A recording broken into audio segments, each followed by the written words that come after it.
We both do not have the experience that I have. He hasn't got it. He hasn't earned it.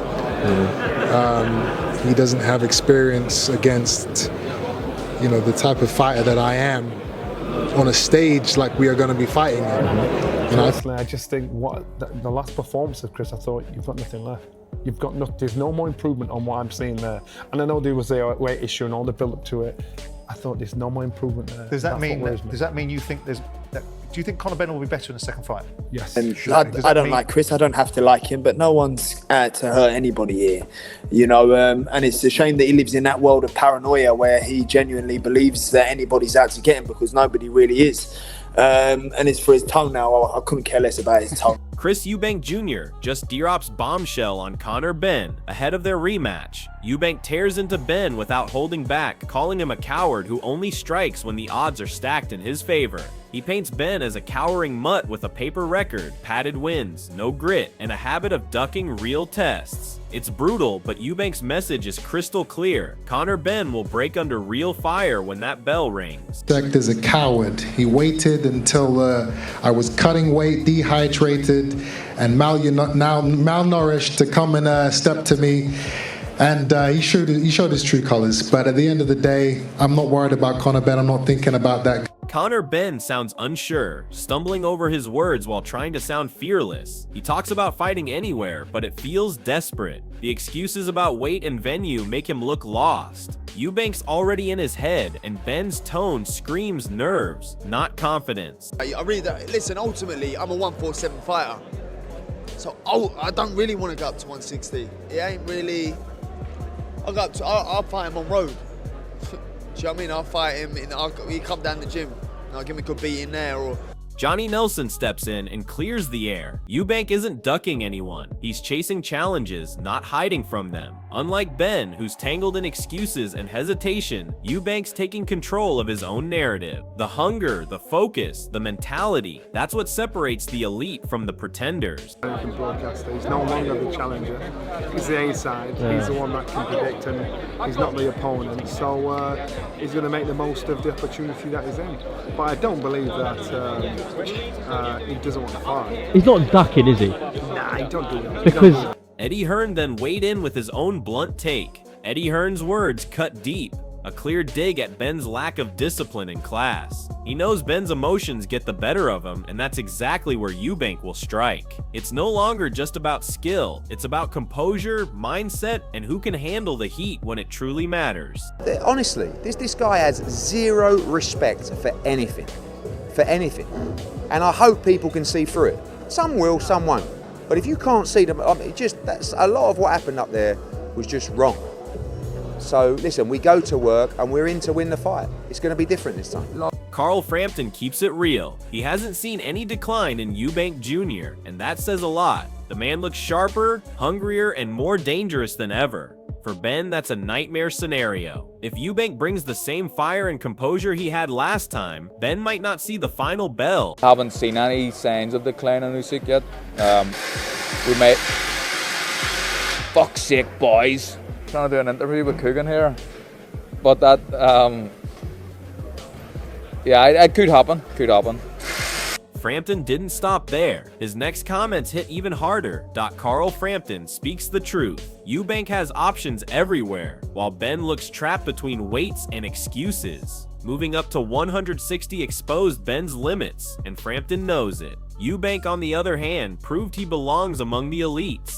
That performance reminded everyone he's still a force, still a threat, and far from done. The interview and then... No, but it gives you the opportunity, because in your head, you might just want to tell your wife you love your kids, you love her. Oh, I love my wife and I love my kids. Exactly, so yeah. It's just your opportunity to say what you want.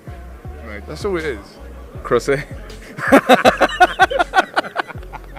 Right. Well, you could use it to slag someone off, I don't know. All right, well, I'll think about it the next time, I'll have one ready. Definitely have one ready, because it'll probably be post-fight. So when I say, if you've got anything else to say, say something a bit off-key. Eddie Hearn admits it. Benn's fighting with emotion, not IQ. That wild, brawling style might impress the crowd, but it won't save him from someone as composed and calculated as Chris Eubank Jr. Hearn knows it. Eubank's timing, jab and uppercut will punish those reckless rushes. Benn's heart isn't enough when the punches get tactical. Eubank isn't just stronger, he's smarter. And when a fighter mixes power with patience, it's a recipe for domination. This isn't the street, it's the sweet science. And Benn's chaotic style could get him schooled again. You have to follow the weight classes. You have to follow directions and orders. And, you know, that's why we have weight classes. For 1 pound makes a huge difference.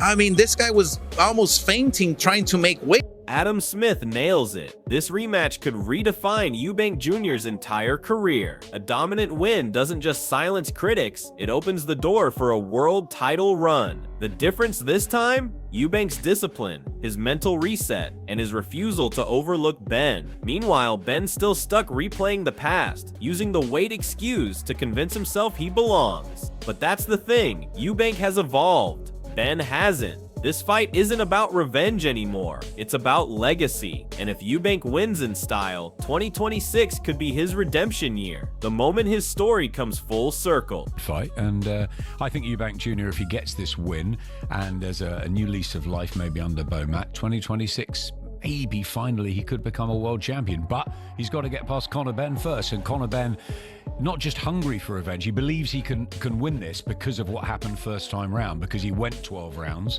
at middleweight, up in class, after a long layoff. Some people fancy Benn in this.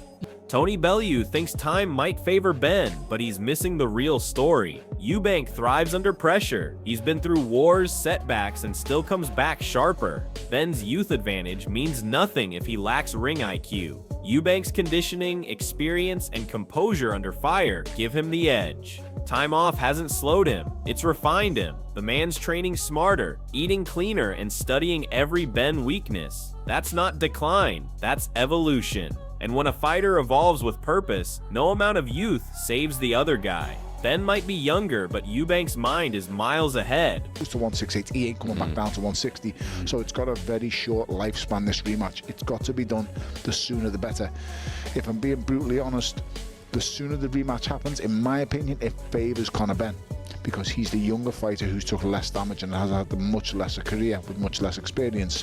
For someone like Chris Eubank Jr., it's going to take a while to turn around, and it's going to take a while to recover, because that was a hard fight for him. He was shook a number of times, he felt the shot. He'd also... Tony Jeffries couldn't be more right. This fight's got everything: pride, pressure, and danger. For Eubank, it's about rewriting history. For Benn, it's about survival. One wrong move and reputations crumble. But between the two, Eubank looks like the man with control, calm eyes, measured words, and confidence built on real experience. Benn, he's carrying the weight of public doubt, scandal, and self-inflicted chaos. Jeffries knows what's coming. This isn't hype, it's a career-defining war. And when emotions collide with precision, only one walks out vindicated. This would sell out any stadium in the UK. I was going to say in the world there, but probably not in America, because that many people wouldn't fly over. It would sell out a lot. But the fight location still hasn't been announced yet, but I do know that it's going to be on September 20th. Now, as for... Dave Allen highlights a truth fans often overlook. The rehydration clause changes everything. Eubank's cutting real weight, testing limits Benn never faced before. It's dangerous, yes, but it also shows Eubank's dedication. He's sacrificing comfort to prove a point. Benn keeps crying about unfair terms, but Eubank accepted every hurdle without complaint. That's the mentality of a real fighter. Allen's right, it's not ideal, but champions adapt, not whine. Eubank's body might feel the strain, but his mindset, untouchable. If Benn thinks a few pounds will save him, he's walking into the lion's den unarmed. Level else, but they're just not the same size. Rehydration clauses should not be a thing in boxing. I know IBF have a £10 morning after ruling, but it's just not safe. The term rehydration clauses don't sound safe. Rehydration clause, just don't agree with it. Eubank's been up at super middleweight, and now they're going to drag him down to near light middleweight. I don't like it.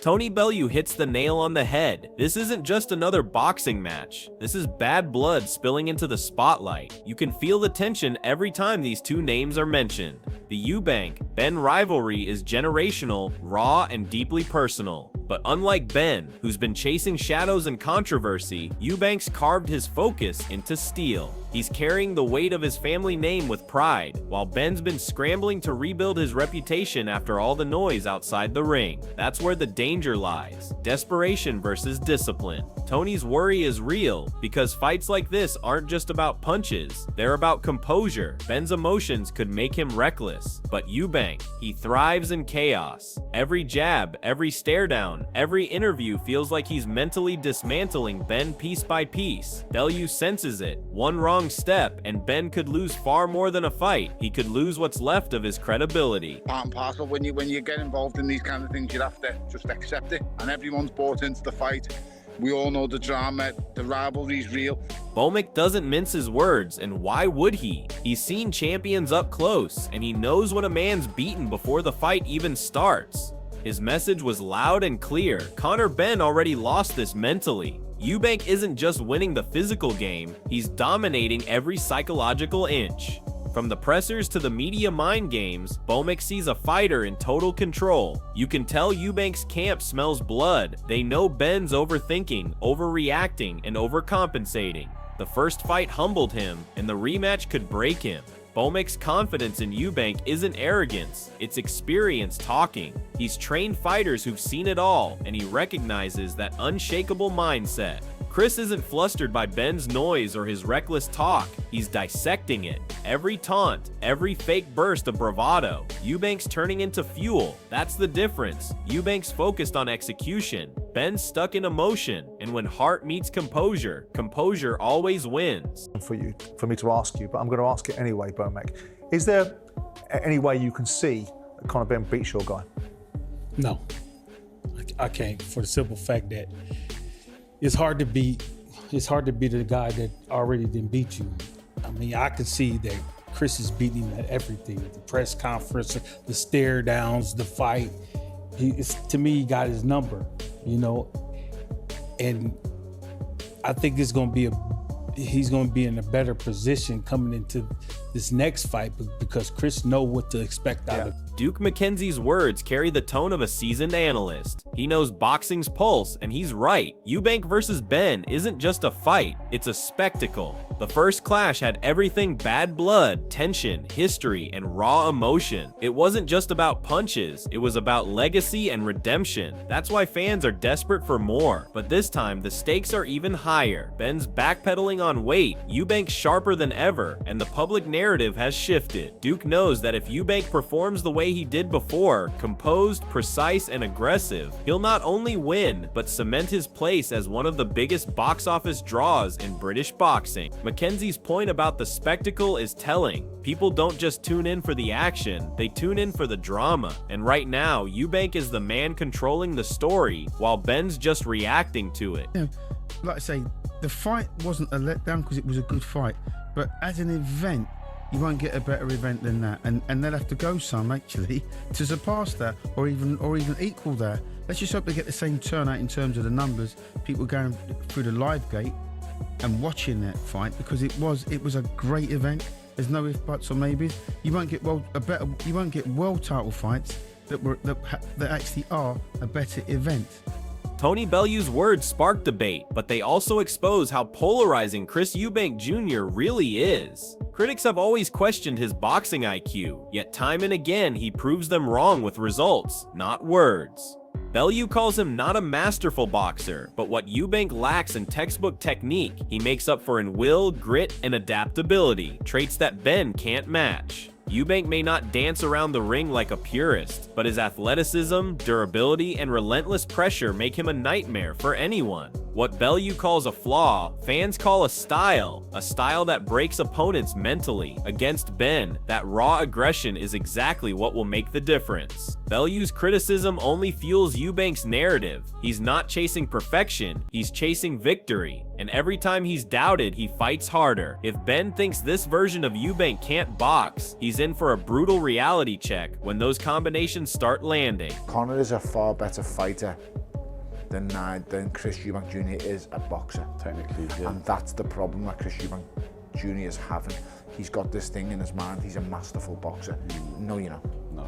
I'm sorry, no, you're not. He's been. This rematch isn't just about pride, it's about redemption, legacy, and proving who's truly built for the spotlight. Chris Eubank Jr. walks in as the man with the mental edge, battle-tested and laser-focused on finishing what he started. Conor Benn, on the other hand, is fighting ghosts of the past, of scandal, and of his own doubt. If Eubank wins, he reclaims his narrative and positions himself for a world title run. But if Benn somehow pulls it off, it shocks the boxing world and rewrites his reputation overnight. This is personal, brutal, and unpredictable, exactly what fans live for. Who are you backing? The composed assassin Chris Eubank Jr. or the desperate wildcard Conor Benn? Drop your thoughts below.